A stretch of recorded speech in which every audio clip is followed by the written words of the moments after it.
Assalamualaikum warahmatullahi wabarakatuh. Waalaikumsalam warahmatullahi wabarakatuh. Tadi kalian sudah menerima materi dari Mas Gila terkait tentang kesehatan fisik. Kesehatan fisik itu sangat berguna ya buat kita, baik untuk meningkatkan daya diri kita, untuk biar kita jadi sehat gitu. Dan sekarang saya akan menyampaikan materi tentang ISPA. Dari kalian apakah sudah ada pernah mendengar apa itu istilah tentang ISPA? Nah, Infeksi saluran pernafasan atas. oke, tepuk tangan dulu. Fun fact, teman saya aja mana yang nggak tahu, ini malah tahu. Oke, sebelum masuk ke materi, ada pepatah kuno mengatakan, tak kenal maka tak sayang. Yang udah kenal aja ditinggal, apalagi yang belum kenal. Untuk itu kita kenalan dulu. Sebelumnya kenalan dulu, kita kenalan dulu. Nama saya Dian Bercakinasih, biasa dipanggil Raja. Saya dari Pendidikan Jasmani Angkatan 2022 Universitas Jenderal Sudirman. Saya beralamat di Desa Karangsebak, Kecamatan Subang. Ada yang udah pernah lewat sana? Yang kali itu lewat langsung ambil. Oke, ISPA.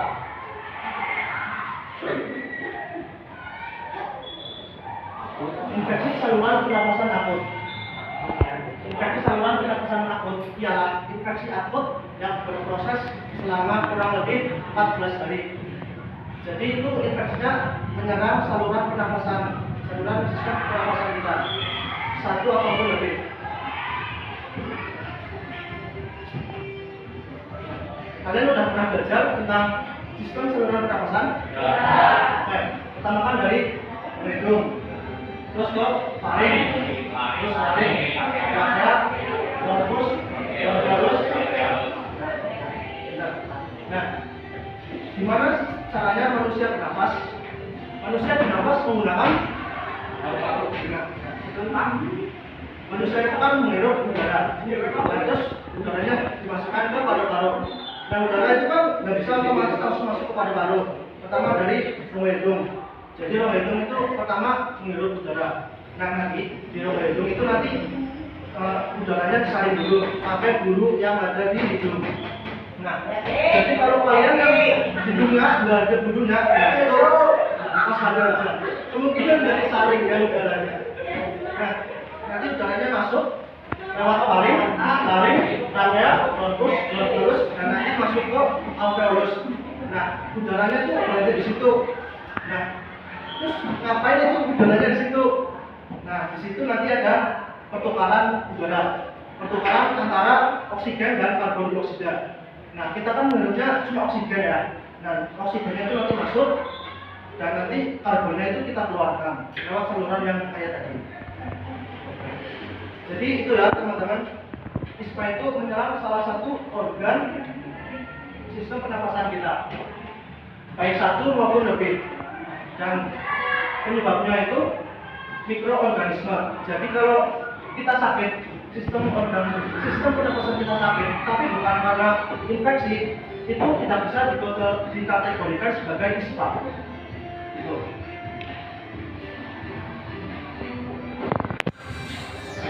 Ini ya penyebabnya. Penyebab utamanya adalah virus dan bakteri. Ini contoh bakterinya, ada Streptococcus, Haemophilus, Staphylococcus aureus, Klebsiella pneumoniae, Mycoplasma pneumonia, Chlamydia. Dan ini contoh virusnya. Rhinovirus penyebab penyakit flu, terus pneumococcus penyebab pneumonia dan meningitis. Terus ada adenovirus yang dapat menyebabkan bronkitis, pneumonia dan flu. Terus ada virus influenza dapat menyebabkan flu, dan virus corona yang kita ketahui dapat menyebabkan penyakit COVID-19. Di sini kalian tahu nama lain dari penyakit COVID-19? Tahu. Nama lainnya adalah penyakit konspirasi. Siapa di sini yang percaya virus corona itu nyata? Dan siapa yang nggak percaya kalau virus corona itu nggak ada? Siapa yang nggak percaya ada virus corona pertama? Berarti kalian memang anak-anak yang terdidik. Sedikit cerita ya. Jadi virus corona itu memang nyata. Dulu itu ibu saya pernah terkena dan akhirnya meninggal. Mohon doanya ya teman-teman. Nah, ini kan penyebab utama dari ispa itu. Ada bakteri dan juga virus. Nah, selain penyebab utama itu ada faktor pendukung juga yang bisa menyebabkan kita terkena ispa. Yaitu ada 3 faktor. Yang pertama faktor dari diri sendiri, faktor dari lingkungan, dan juga faktor perilaku kita. Untuk faktor dari diri sendiri itu yang pertama ada umur. Umur yang rentan terkena ispa itu ada balita dan juga lansia. Kenapa? Karena kalau kita masih balita itu sistem kekebalan kita itu masih belum kuat. Jadi virus dan bakteri itu sangat mudah untuk menyerang ke tubuh kita. Begitu juga dengan lansia, sistem kekebalan tubuh kita itu udah nggak kuat, udah nggak kayak kita yang umuran segini, udah rentan, sangat rentan malah. Jadi itu sangat mudah untuk terkena virus dan juga bakteri. Selain umur, ada juga faktor pendukung dalam diri kita sendiri, yaitu berat badan yang tidak ideal. Nah, untuk berat badan yang tidak ideal itu yang kekurusan atau juga kegemukan. Kalau kita kekurusan, kita kan itu kekurangan gizi ya. Nah, kalau kita kekurangan gizi, sistem kekebalan tubuh kita itu menurun. Nah, otomatis kalau sistem kekebalan tubuh kita itu bagus, itu virus dan bakteri sangat mudah untuk menyerang kita. Begitu juga dengan orang yang kegemukan, itu gizinya itu yang ada di dalam tubuh itu tidak seimbang. Jadi kalau ada virus masuk, bakteri masuk, itu juga mudah menyerangnya. Itu dari faktor dari diri sendiri. Yang kedua ada faktor dari lingkungan. Faktor lingkungan terkecil kita itu adalah keluarga. Nah, keluarga kita itu tinggal di rumah, ya kan? Kalian tinggal di rumah, atau ada yang tinggal di istana presiden. Peran. Nah, kita kan tinggal di rumah. Nah, dalam sebuah rumah itu harus ada yang namanya ventilasi. Kalian tahu kan ventilasi? Gelombang udara. Kenapa sangat diperlukan? Karena ventilasi itu untuk sirkulasi udara. Dengan adanya sirkulasi udara, maka ruangan yang kita tempati itu udaranya menjadi bisa lebih bersih karena bisa keluar masuk udaranya. Coba bayangkan kalau dalam sebuah ruangan itu ada ventilasinya. Kita kan menghirup oksigen dan mengeluarkan karbon dioksida. Kita bernafas, menghirup oksigen, terus kita keluarkan yang dikeluarkan karbon dioksida. Nah, kita hidup terus di dalam ruangan yang tertutup. Nah, nanti otomatis yang ada di ruangan itu jadinya karbon dioksida doang. Nah, nanti jadinya kita bisa keracunan dengan karbon dioksida tersebut. Gitu. Kemudian untuk faktor dari perilaku. Jadi sudah sempat dibahas sama Mas juga. Siapa di sini yang sering nggak mandi dan siapa sering mandi gitu kan? Nah, itu katanya sering nggak mandi. Untuk itu. Nah, menjaga kebersihan itu sangatlah penting bagi kita. Kenapa? Karena dengan kita, kalau kita kotor, itu kan kita banyak bakterinya ya. Nah, itu bisa saja ada salah satu bakteri ini yang ada di tubuh kita. Nah, kalau ada bakteri salah satu ini, nanti kita bisa terkena ispa. Itu ya teman-teman. Jadi teman-teman sudah tahu penyebab dan faktor pendukung yang bisa menyebabkan kita terinfeksi. Kemudian, gimana sih cara penularan ini virus-virus ini penyebab ini? Gimana cara penularannya? Yang paling sering itu adalah dengan air ludah. Mungkin kalian di sini sering pinjam botol minuman teman, gitu kan? Tapi minumnya nggak ditelak, langsung dikokok. Nah, itu bisa menyebabkan ini ispa, karena itu kita nggak tahu teman kita itu steril atau enggak. Jadi lebih baik kalau kita pinjam botol minum dari teman-teman, kita itu ditelak aja, jangan langsung dikokok. Yang itu. Ya, itu aja. Sampai sini ada yang mau ditanyakan? Oke.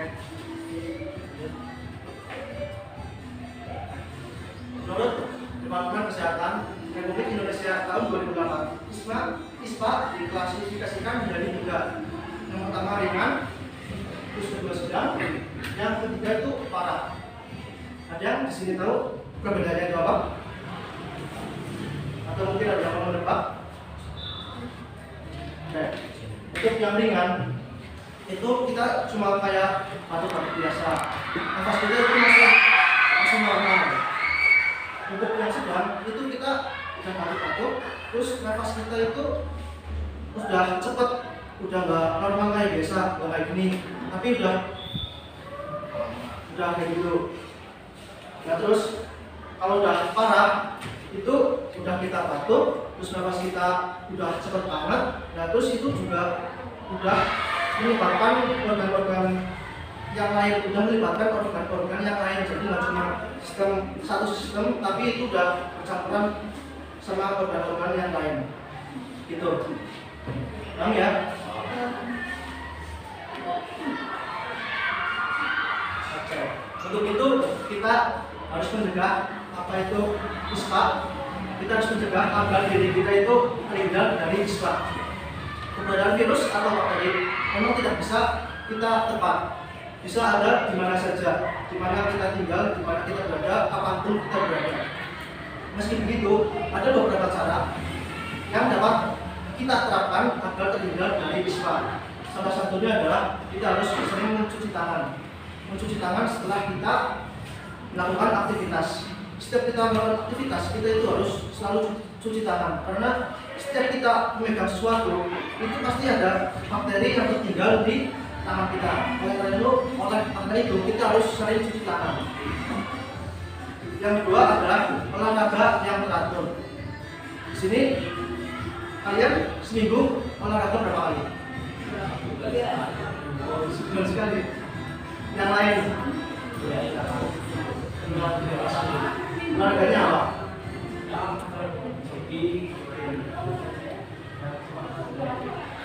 Yang lain? Jual olahraga.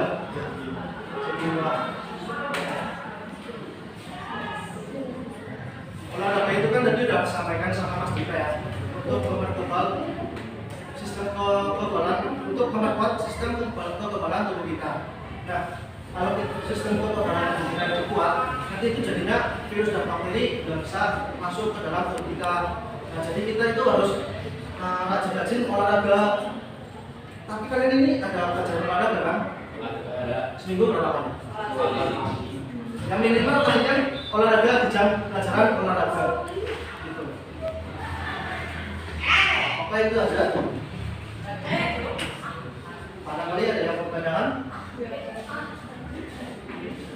Ini kesimpulannya, ispa adalah proses infeksi akut yang berlangsung selama 14 hari yang disebabkan oleh virus atau bakteri dan menyerang salah satu bagian dan atau lebih dari saluran pernafasan.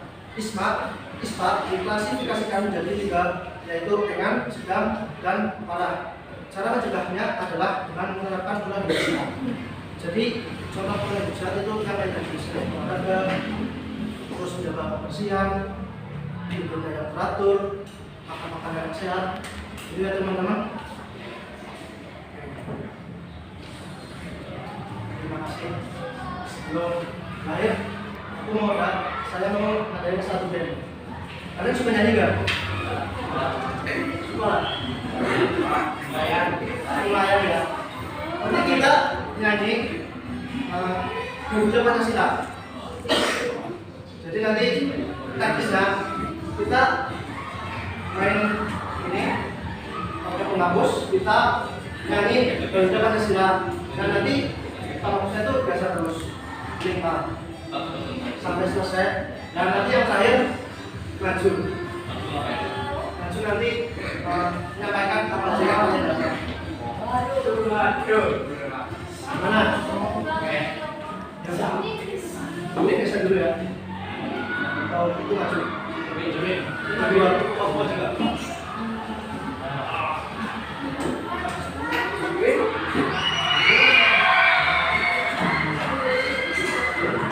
Ini berdepan sudah ya. Langsung ini, siap? Siap. 1, 2, 3. Pancasila, aku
Waalaikumsalam.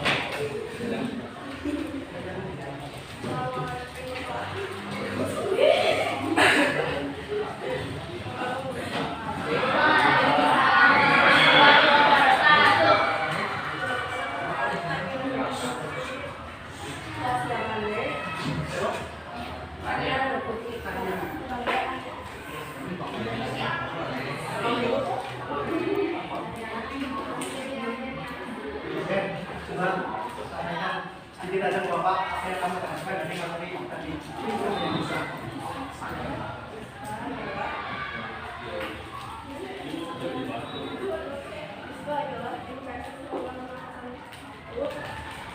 Ya,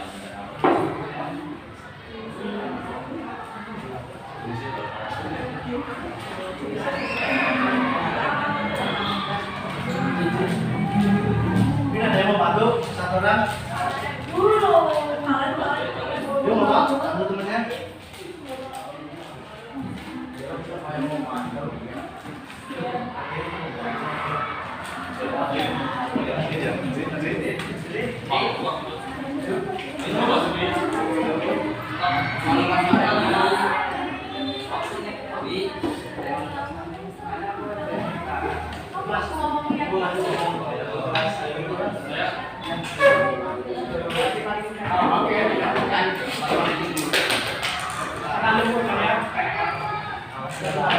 Nama saya Fabian pertama tahun ini Fabian.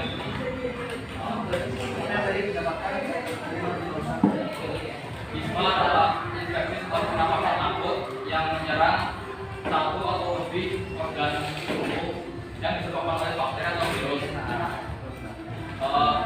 ISPA juga terbagi menjadi tiga macam, yaitu ringan, sedang, dan parah.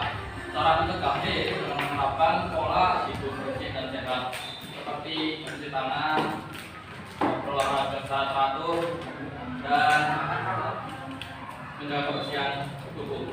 Terima kasih.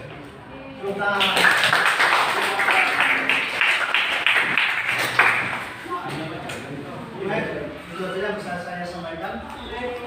Terima kasih teman-teman atas partisipasinya dan mohon maaf apabila kami banyak kekurangannya.